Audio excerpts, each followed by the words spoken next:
Olá, boa noite para você. O Brasil tem 3 casos suspeitos de coronavírus e os pacientes estão sob investigação do Ministério da Saúde. 2 casos de Curitiba e Porto Alegre foram divulgados agora há pouco e a primeira paciente suspeita saiu da China e chegou a Belo Horizonte na última semana.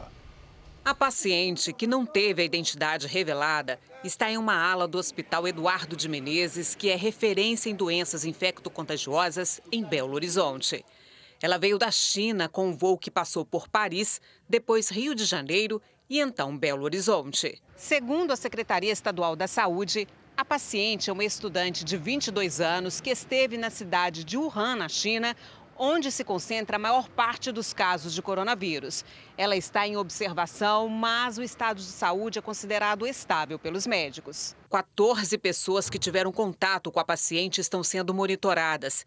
Assim como em outros países, os médicos brasileiros que tratam a paciente foram orientados a usar máscara, óculos, gorros e luvas descartáveis. As orientações de precaução de transmissão respiratória, elas acabam ficando um pouco mais intensificadas, uma vez que nós temos que proteger principalmente os profissionais de saúde, que é a primeira linha de frente do atendimento. O exame para confirmar a suspeita deve ficar pronto nos próximos dias. Nesse momento, todo o zelo é apropriado.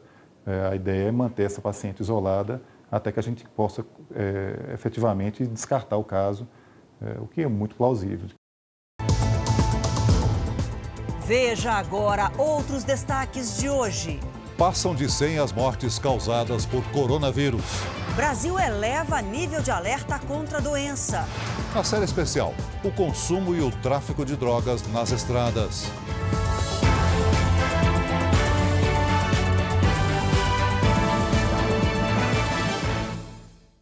Oferecimento Ágora. Investir transforma incertezas em planos. Invista com a gente.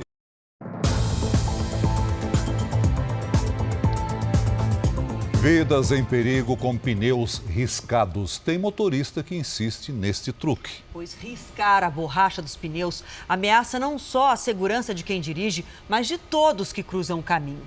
Veja na reportagem exclusiva de Lúcio Sturme e Paulo T. Uma curva nesta estrada do interior paulista.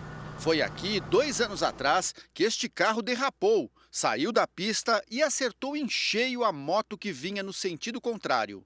O motorista teve ferimentos leves, mas o motoqueiro morreu na hora. Eu acho um ato assim de irresponsabilidade, né? Para que correr tanto? Júlio César, filho mais velho da dona Ângela, tinha 27 anos e estava indo para o trabalho. A gente fica muito revoltado com essas coisas que acontecem. Afinal, meu filho trabalhava, tinha muitos sonhos, né? Ele pensava muito no filho dele. E acabou tudo em nada.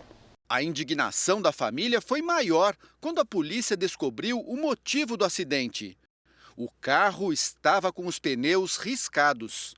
De acordo com a perícia, teve os sulcos rebaixados por uma plana térmica, com o intuito de burlar a fiscalização, o que contribuiu para que o veículo derrapasse.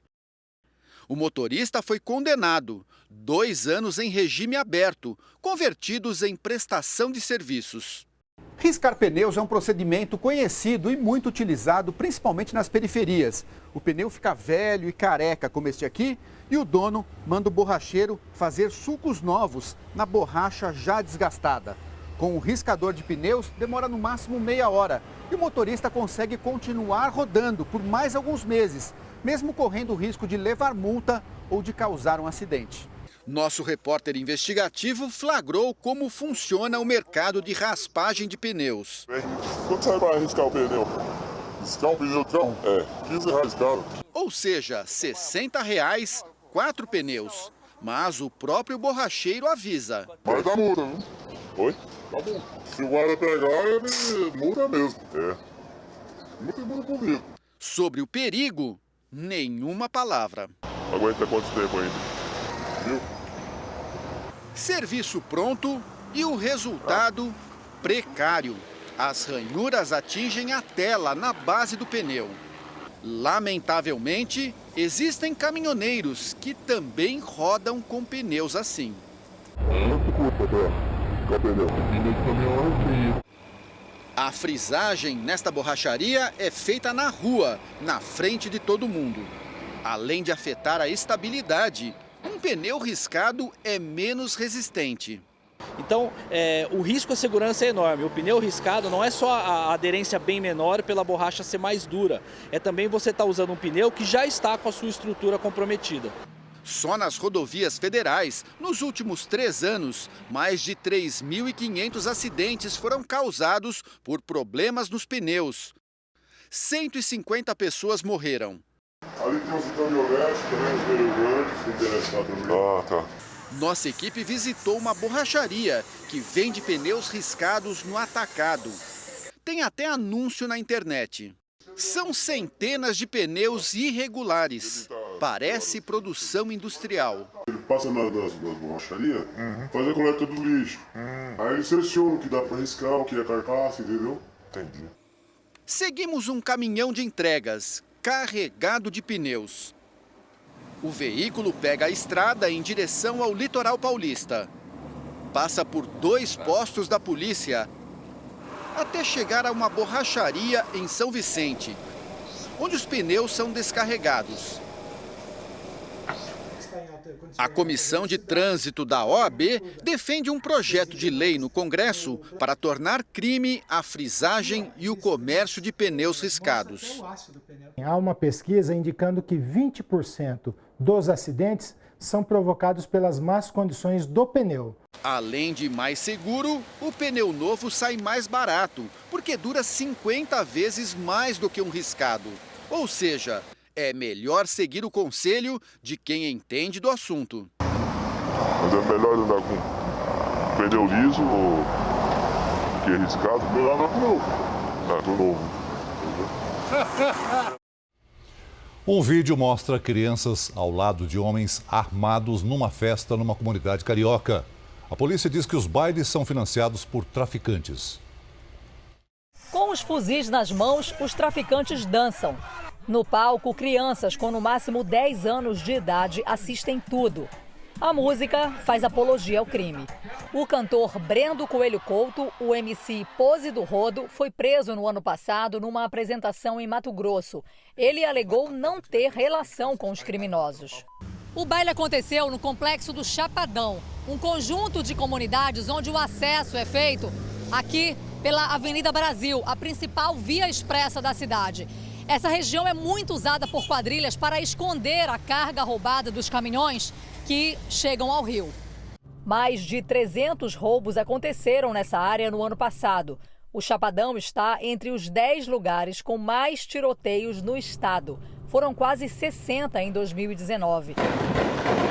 A Polícia Militar diz que faz ações para que festas organizadas pelo tráfico não aconteçam. Não é nenhum tipo de ojeriza ou preconceito contra nenhuma cultura popular. O que não podemos admitir são bailes financiados pelo tráfico com marginais fortemente armados.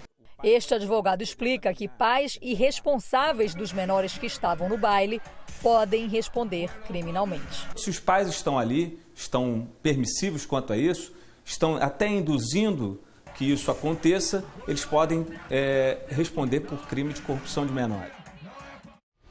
Os temporais em Minas deixaram 52 mortos e mais de 30 mil pessoas fora de casa. Deslizamentos de terra e casas destruídas preocupam autoridades com a previsão de mais chuva essa semana. 4 dias depois do temporal, seu Wagner vai poder voltar para casa. Mas se chover, a recomendação é sair imediatamente. Não é fácil não, viu? É bom é cada gente, né? Do alto é possível ver algumas encostas que cederam por causa da água da chuva. Nesse local, 7 pessoas morreram em um mesmo deslizamento de terra. Cerca de 10 casas foram atingidas. A área foi interditada e hoje a Defesa Civil permitiu o acesso dos moradores apenas para retirar objetos pessoais. Peguei mais foi roupa, documentos, né? E assim, coisas pequenas, porque os grandes mesmo estão lá, que é guarda-roupa, cama, sofá, estante, está tudo lá. Por causa do mau tempo, o início das aulas na rede municipal de Belo Horizonte, previsto para 5 de fevereiro, pode ser adiado. No interior, a situação também é crítica. Hoje, 101 municípios mineiros tiveram a situação de emergência reconhecida pelo governo federal. As prefeituras terão acesso mais rápido a recursos para ações de socorro, assistência e reestabelecimento de serviços essenciais. Outra medida anunciada é que os trabalhadores que tiverem residência nas áreas afetadas podem pedir o saque do FGTS, até o limite de R$ 6.200 por trabalhador. Para seu Anselmo, foi um dia difícil. Ele foi ao enterro da mulher e dos 3 filhos que morreram soterrados. Só vi escombro, só terra, lama, é muito difícil. Hoje é o Dia Nacional de Combate ao Trabalho Escravo. E nos últimos 5 anos foram quase 6.000 denúncias de trabalho análogo à escravidão. No ano passado, mais de 1.000 trabalhadores foram resgatados nessa condição em todo o país. A promessa de uma vida melhor.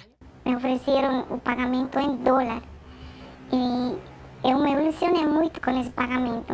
A mulher que não quer se identificar chegou a São Paulo com a esperança de ganhar dinheiro e ajudar a família na Bolívia. A única oportunidade que encontrou foi numa confecção de um parente. Eram 17 horas de trabalho por dia. Eu ganhava R$300 por mês. Depois, aí o segundo mês, como era parente meu, ele me aumentou mais R$100, ganhei 400. Confecção e construção civil são os setores que mais fazem uso dessa prática criminosa, que é forçar o empregado a uma jornada exaustiva em condições degradantes. Na maioria das vezes, imigrantes ilegais. Agora, o trabalho está pulverizado. São quase unidades, estruturas unifamiliares, com o pai, a mãe, 2 filhos, que dificulta muito a caracterização de exploração um pelo outro, né? Porque é a família trabalhando por seu próprio sustento, só que em condições péssimas. No ano passado, foram mais de 1.000 trabalhadores resgatados no Brasil, com destaque para Minas Gerais, São Paulo e Pará. O analfabetismo e a baixa escolaridade deixam o trabalhador mais exposto à exploração. Entre 2003 e 2018, 45.000 pessoas foram libertadas do trabalho análogo à escravidão no Brasil. Isso quer dizer que pelo menos 8 trabalhadores são resgatados por dia no país. O Ministério Público do Trabalho recebeu quase 6.000 denúncias só nos últimos 5 anos. Se você não qualifica, não faz com que a criança estude, você não rompe o ciclo da pobreza, o ciclo intergeracional da pobreza. Então você encontra uma criança, um adulto escravizado que foi uma criança que trabalhou. O número de mortes causadas pelo coronavírus passou de 100. Nós vamos ao vivo até o Japão com a correspondente Cíntia Godoy. Bom dia para você aí, Cíntia. Entre esses novos casos, há pessoas que nunca estiveram na China? Sim, Celso, boa noite a todos. Aqui no Japão, um idoso ficou doente. Ele é motorista de ônibus e disse que transportou turistas chineses no início de janeiro, mas que não viajou ao país. E na Alemanha foi confirmado o primeiro caso da doença. É um homem que entrou em contato com um colega chinês na própria Alemanha. Na França, já são 4 infectados. No total, até o momento, 106 pessoas morreram e mais de 4.500 foram infectadas pelo vírus em 4 continentes. O governo chinês não aconselha viagens ao país e o acesso a Hong Kong será limitado. Um avião transportando japoneses que estavam em Wuhan acabou de pousar aqui em Tóquio. E os Estados Unidos também retiraram cidadãos americanos da China nessa terça-feira. Celso, Adriana. Obrigado, Cíntia. Obrigada. Bom, e como nós informamos na abertura do Jornal da Record, surgiram 3 casos suspeitos de coronavírus aqui no Brasil. E com isso, o país elevou para perigo iminente o nível de alerta para a transmissão do vírus por aqui. A recomendação é de que os brasileiros adiem as viagens para a China. A mãe aflita no desembarque. Angustiada, né? Vendo só essas revolução desse vírus aí tomando conta lá, China, Japão, por onde passa, e meu filho lá ao redor, né? E o alívio ao receber o filho que chega do Oriente. O paulistano André trabalhava desde agosto num navio de cruzeiro entre a China e o Japão. O contrato iria até o fim de fevereiro, mas com a epidemia do coronavírus, a empresa dispensou os funcionários. O clima lá tá meio estranho, né, por causa dessa coisa do vírus. Então, pra gente que é brasileiro, fica meio arriscado ficar lá, né? Letícia viajava pela China com um grupo de empresários do Paraná. Disse que ao chegar ao Brasil não receberam nenhuma orientação. Em Xangai, viram ruas desertas e muita preocupação com a epidemia. E, de fato, nós tínhamos uma certa dificuldade em função de que o governo acabou suspendendo muitos voos internacionais de saída, justamente com o objetivo de fechar as fronteiras. Aqui no Brasil, o ministro da Saúde recomendou hoje que viagens à China agora só sejam feitas em caso de emergência e disse que não há planos para retirar os brasileiros que estão nas áreas onde o risco de contágio é maior. Em todas essas localidades, o eventual tratamento ele é igual, não tem algo no Brasil ou na China que possa ser decisivo para esse processo. O ministro disse que na avaliação de risco, o Brasil entrou em perigo iminente, porque há chance da doença chegar em pouco tempo ao país. O que muda agora, a gente vai monitorar mais casos suspeitos, porque nós estávamos, de acordo com o protocolo da Organização Mundial de Saúde, na província de Wuhan. Agora não, agora nós fomos para toda a China. Daqui a pouco nós voltamos a falar sobre o coronavírus. Nos Estados Unidos, o presidente Trump anunciou um plano de paz para o Oriente Médio. Ele defende a criação de 2 estados, um para Israel e outro para a Palestina. Ao lado do primeiro-ministro de Israel, Benjamin Netanyahu, Trump garantiu que Israel dá um grande passo em direção à paz. Israel já aceitou a existência de um Estado palestino com fronteiras definidas como base para negociar. O plano estabelece que Jerusalém é a capital indivisível do Estado de Israel e reconhece os assentamentos judeus em território palestino como parte integrante do Estado israelense. O texto diz ainda que o Estado palestino terá o dobro do tamanho atual, sem explicar de onde virão essas terras. Como parte das negociações, Israel concordou em interromper a construção de assentamentos por 4 anos. Do lado palestino, as autoridades precisam erradicar o terrorismo, implementar medidas de liberdade de expressão e fazer reformas políticas. Os palestinos não participaram do encontro com Trump. O primeiro-ministro e o presidente da Autoridade Palestina rejeitaram a proposta. A seguir, outras informações sobre os novos casos suspeitos de coronavírus no Brasil.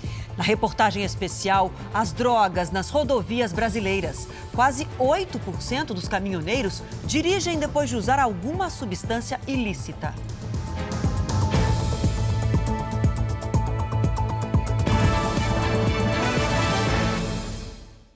O presidente do INSS e o segundo homem do Ministério da Casa Civil foram demitidos hoje pelo presidente Bolsonaro.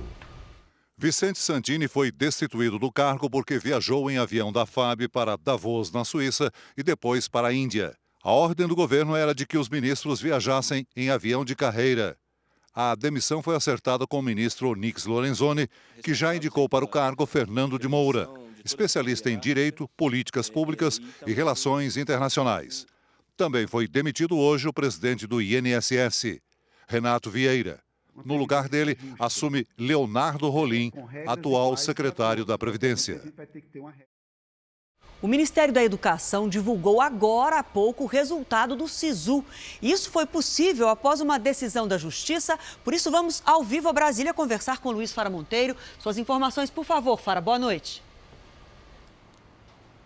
Oi, Adriana, boa noite. Por meio de uma nota divulgada agora há pouco, o Ministério da Educação informou que os candidatos às 237 mil vagas do Sistema de Seleção Unificada, que tinha divulgação prevista para amanhã desta terça-feira, já podem acessar o resultado agora à noite. A continuidade do andamento do SISU foi confirmada mais cedo pelo presidente do Superior Tribunal de Justiça, ministro João Otávio de Noronha, em resposta a um pedido da Advocacia Geral da União.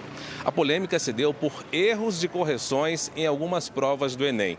As inscrições para a segunda chamada do SISU começam nesta quarta-feira. E também esta noite, segundo o MEC, terão início as inscrições para o ProUni, que por conta de toda essa discussão na Justiça, terão os prazos estendidos por mais um dia. No caso, próximo sábado, 1º de fevereiro.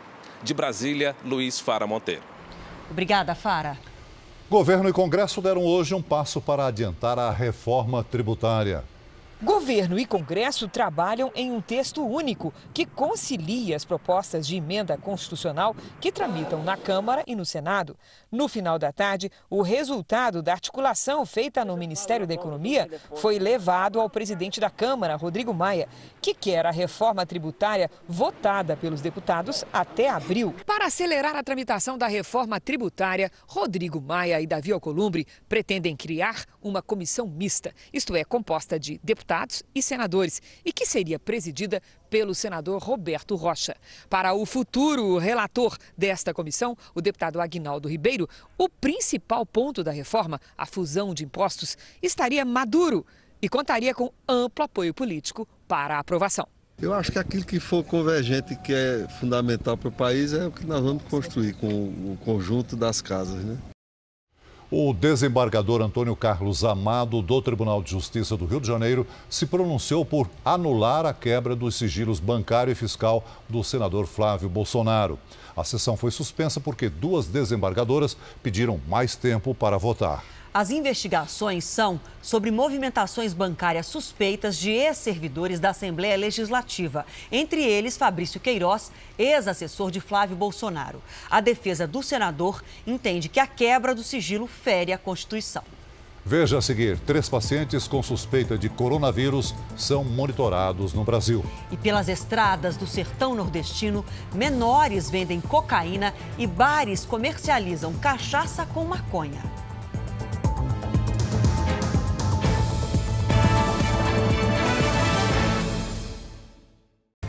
Além de Minas Gerais, o Ministério da Saúde acompanha outros 2 casos suspeitos de contaminação pelo coronavírus. Um no Paraná e outro no Rio Grande do Sul. Vamos até São Leopoldo, na região metropolitana de Porto Alegre, onde um dos pacientes procurou atendimento. Cristiano Dalcin, boa noite para você. O que já se sabe sobre mais esse caso suspeito? Boa noite. O homem de 40 anos, que não teve o nome divulgado, chegou ao Brasil no fim de semana para visitar parentes e ontem começou a apresentar febre. O paciente procurou essa unidade de pronto atendimento aqui em São Leopoldo, onde segue internado para observação. Ele teve o material genético recolhido e encaminhado para análise em laboratório. Os 2 casos, esse de São Leopoldo e o de Curitiba, no Paraná, apresentaram pelo menos um sinal ou sintoma respiratório e viajaram para a área de transmissão local nos últimos 14 dias. De São Leopoldo, Cristiano Dalcin. Obrigado, Cristiano. No R7.com você acompanha uma entrevista exclusiva com um médico chinês que mora no Brasil e conta como os parentes lidam com a ameaça do coronavírus lá na China. Um forte terremoto no mar entre Cuba e Jamaica deixou a população de vários países e ilhas do Caribe em alerta. O tremor de 7,7 graus foi sentido até no México e nos Estados Unidos. Em Miami, prédios residenciais e comerciais foram esvaziados. O abalo mais forte na Jamaica fez as pessoas deixarem as casas às pressas. Um alerta de tsunami chegou a ser emitido, mas depois foi retirado. E aqui no Brasil, a temperatura subiu para valer na região sudeste. Lidiane, boa noite para você. Esse calorão continua e com ou sem temporais? Boa noite, Adriana. Para todo mundo que nos acompanha, olha, seguimos com calor e alerta para chuva forte em toda a região até o fim da semana. Amanhã a chuva mais pesada vai cair sobre o Espírito Santo, a zona da Mata Mineira, Belo Horizonte e a região serrana do Rio. Nas capitais de São Paulo e do Rio de Janeiro, pancadas que podem ser intensas à tarde. Os transtornos com os temporais podem ser ainda mais graves nos municípios de Linhares, no Espírito Santo, e Santo Hipólito, em Minas Gerais. Segundo o monitoramento do Serviço Geológico do Brasil, rios que cortam essas cidades já transbordaram e continuam subindo. A chuva forte segue entre o Ceará e o Amapá. No Pará, a combinação entre chuva e lua nova provoca o aumento da maré. As águas podem subir mais de 3 metros e alagar Belém. No sul, uma nova frente fria provoca chuva com trovoadas e granizo nos 3 estados. De Roraima até Mato Grosso do Sul chove rápido e só em algumas áreas. Em Porto Alegre, máxima de 35 graus. Em Brasília faz 27, 32 no Rio de Janeiro e até 30 em Manaus. Tempo delivery? Vamos. Vamos lá para a Bahia, saber como é que fica o tempo na cidade de Santana. O pedido é do Adnísio Almeida. Como é que vai ser? Vamos lá, Adriana. Olha só, calor com uma pequena chance de garoa para o Adnísio. Chuva forte mesmo só semana que vem. Por enquanto, 30 graus amanhã aí em Santana. Em São Paulo, vamos ter uma tarde quente, com máxima de 31 amanhã e pancadas no período da tarde. Mas um pouquinho menos quente que hoje, né? Um pouquinho menos. Até amanhã. Até amanhã. Obrigada. É grave o estado de saúde do menino de 5 anos atingido por um tiro na cabeça enquanto assistia a uma partida de futebol no Rio de Janeiro. A criança foi transferida para uma UTI pediátrica e a bala ainda não foi retirada. O pai tentou salvar o filho. Um tiro atingiu a mão de Paulo Roberto Monteiro. A mesma bala perdida feriu Arthur, de 5 anos, na cabeça. A criança assistia ao pai jogar futebol no Morro do São João, na Zona Norte. Paulo ouviu os disparos e se jogou em cima do filho. A bala que pegou na mão dele aliviou um pouquinho, né? Aliviou um pouquinho o impacto. Ele está desesperado. O menino foi socorrido em um hospital particular. Chegou a ser transferido e só depois de uma liminar judicial conseguiu vaga numa UTI pediátrica. O estado de saúde dele é grave. PMs da unidade de polícia pacificadora da região disseram que foram atacados por traficantes e houve confronto. O primeiro mês do ano nem terminou e 16 pessoas já foram atingidas por balas perdidas no Rio de Janeiro. 5 morreram. E não importa a localização, da comunidade dominada pelo tráfico ao bairro mais famoso da cidade, qualquer um pode ser a próxima vítima. Foi nessa calçada do bairro de Copacabana que Felipe Misraí, de 22 anos, foi baleado nas costas quando conversava com amigos. Ele está fora de perigo, mas do outro lado da cidade, Arthur, que sonha em ser jogador de futebol, ainda luta pela vida. Ele vai sair, eu tenho certeza que vai continuar jogando a bola dela, brincando comigo. A partir da próxima quinta-feira, um novo programa da Record TV vai revelar casos polêmicos da justiça no Brasil. Será que os condenados são mesmo sempre culpados? São dezenas de casos todos os dias. Crimes que envolvem culpado e vítima. O problema é que nem sempre é fácil identificar esses papéis. O Brasil tem uma superpopulação carcerária, uma das maiores do mundo. Já são mais de 810 mil presos. Só que nesse universo em que 41% ainda nem passaram por julgamento, não se sabe quantos são realmente culpados e quantos são, na realidade, vítimas de erros judiciais. Não há estatísticas. O que se sabe é que muitos estão pagando por crimes que não cometeram.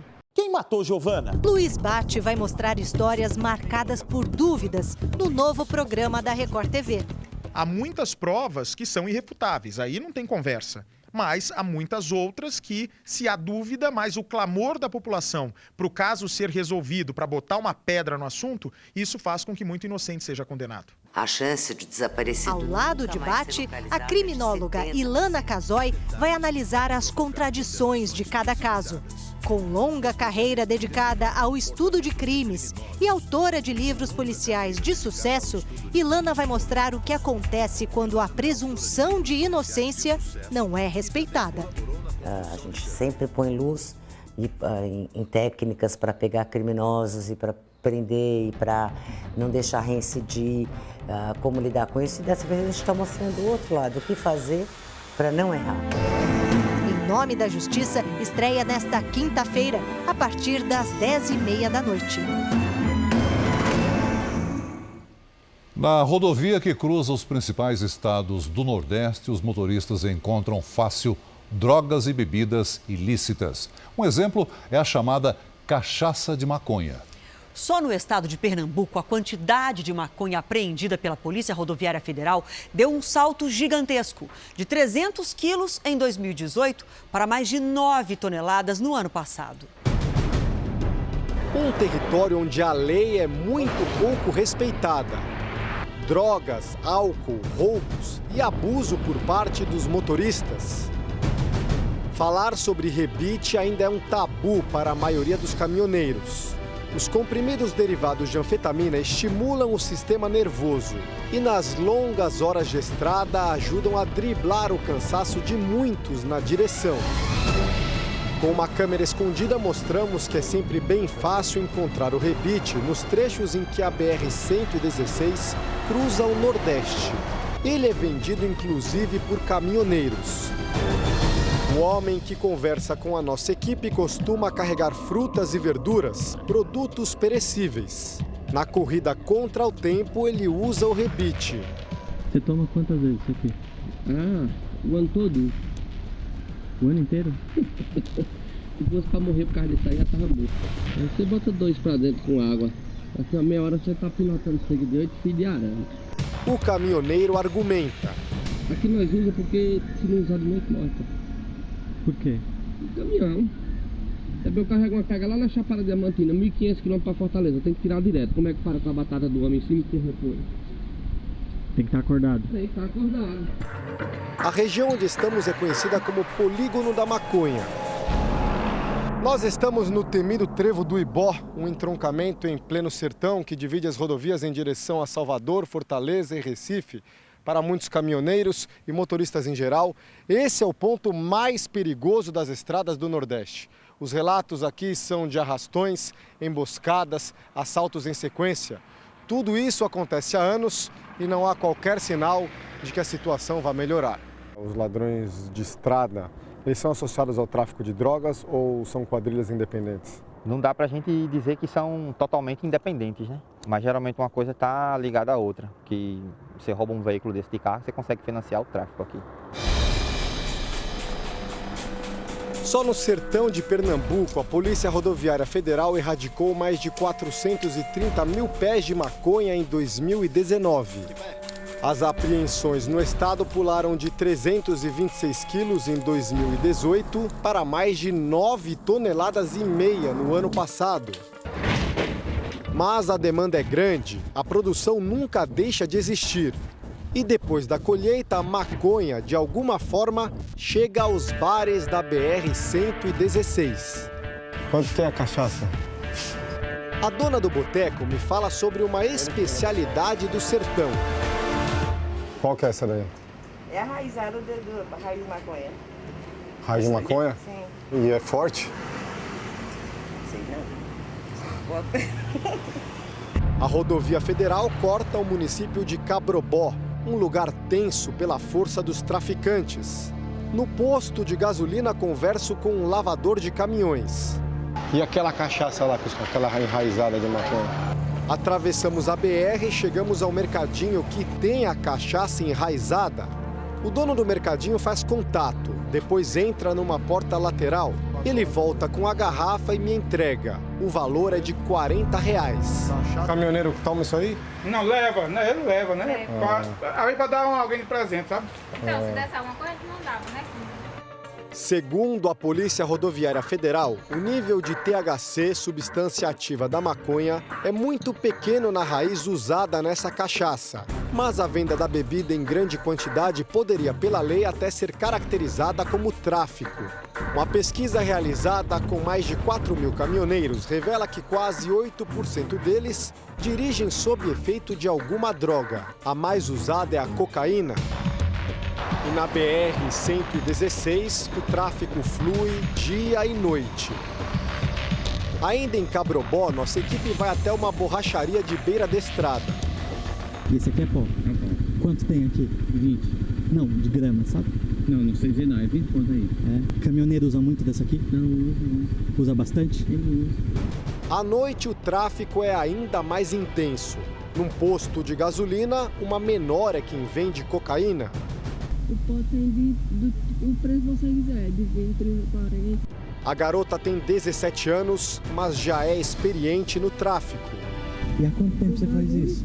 3 anos já. Começou com 14? O que preocupa os especialistas é a facilidade com que os motoristas conseguem todo tipo de droga, mesmo nas rodovias mais importantes do Brasil. O necessário é que o poder público entenda que isso é um caso de segurança pública, que o Ministério, né, da Segurança Pública e Justiça coloque um efetivo maior de policiais para fiscalizar isso, faça um trabalho de inteligência e possa minimizar a venda dessas substâncias ao longo das estradas. O Jornal da Record termina aqui. A edição de hoje na íntegra e também a nossa versão em podcast estão no Play Plus e em todas as nossas plataformas digitais. E à 00:30 tem mais Jornal da Record com o Sérgio Aguiar. Fique agora com a novela Amor Sem Igual. A gente volta a se encontrar amanhã aqui no JR. Até lá. Boa noite e até amanhã.